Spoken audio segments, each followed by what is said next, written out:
हरिश्चंद्रगडावर काळजाचा थरकाप, दरड कोसळून आंबेगावच्या भाविकाचा दुर्दैवी मृत्यू. जुन्नर दरवाजा पाऊल वाटेवर दुर्घटना, प्रशासकीय नियोजनावर भाविकांचा संताप. खिरेश्वर प्रतिनिधी. ऐतिहासिक हरिश्चंद्रगडावर रविवारी सकाळी एक भीषण दुर्घटना घडली. गड उतरत असताना जुन्नर दरवाजा पाऊल वाटेवर अचानक निसटलेला दगड डोक्यात लागल्याने घोडेगाव येथील एका 35 वर्षीय भाविकाचा जागीच मृत्यू झाला. सुरेश किसन दामसे, रा, घोडेगाव, ता, आंबेगाव, जी, पुणे असे मृत भाविकाचे नाव आहे. महाशिवरात्रीच्या पार्श्वभूमीवर गडावर भाविकांची मोठी गर्दी होत असतानाच ही घटना घडल्याने सर्वत्र हळहळ व्यक्त होत आहे. नेमकी घटना काय? मिळालेल्या माहितीनुसार रविवार दि. 15 फेब्रुवारी 2026 रोजी सकाळी 10:30 सुमारास सुरेश दामसे हे आपल्या सहकाऱ्यांसोबत जुन्नर दरवाजा या मार्गावरून गड उतरत होते. यावेळी डोंगरावरील एक सैल झालेला दगड अचानक निखळून थेट त्यांच्या डोक्यावर पडला. या भीषण आघातामुळे दामसे जागीच बेशुद्ध पडले. स्थानिक नागरिक व रेस्क्यू टीमची तत्परता.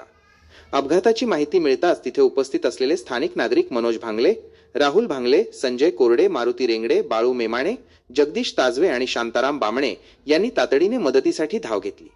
घटनेचे गांभीर्य ओळखून शिवजन्मभूमी जुन्नर रेस्क्यू टीमच्या सदस्यांनीही घटनास्थळी धाव घेतली. रेस्क्यू टीमचे सदस्य राजकुमार चव्हाण, सिद्धेश जाधव, आतिफ सय्यद, तनिष्का गायकवाड, बाळू मेमाने, आदित्य चव्हाण, अमोल जाधव, हर्ष जगताप, दिनेश पापडे आणि बाळू खोडवे यांनी स्थानिक नागरिकांच्या मदतीने जखमी भाविकाला तातडीने स्ट्रेचरवरून दुर्गम पाऊल वाटेने खिरेश्वर पर्यंत खाली आणले. तेथून रुग्णवाहिकेद्वारे त्यांना मड गावातील प्राथमिक आरोग्य केंद्रात हलवण्यात आले. मात्र दुर्दैवाने वैद्यकीय तपासणीनंतर डॉक्टरांनी त्यांना मृत घोषित केले. प्रशासनाविरोधात संतापाची लाट. हरिश्चंद्रगडावर महाशिवरात्री निमित्त आणि सुट्ट्यांच्या दिवशी हजारोंच्या संख्येने भाविक व पर्यटक येत असतात. जुन्नर दरवाजा आणि तत्सम वाटा अत्यंत अरुंद आणि धोकादायक आहेत. मात्र अशा ठिकाणी कोणत्याही सुरक्षा उपाययोजना, लोखंडी रेलिंग किंवा धोक्याचे फलक नसल्याने भाविकांनी प्रशासनावर प्रश्नचिन्ह उपस्थित केले आहे. वारंवार होणाऱ्या दुर्घटनांनंतरही पुरातत्व विभाग आणि वन प्रशासन याकडे दुर्लक्ष करत असल्याचा आरोप पर्यटकांनी केला आहे.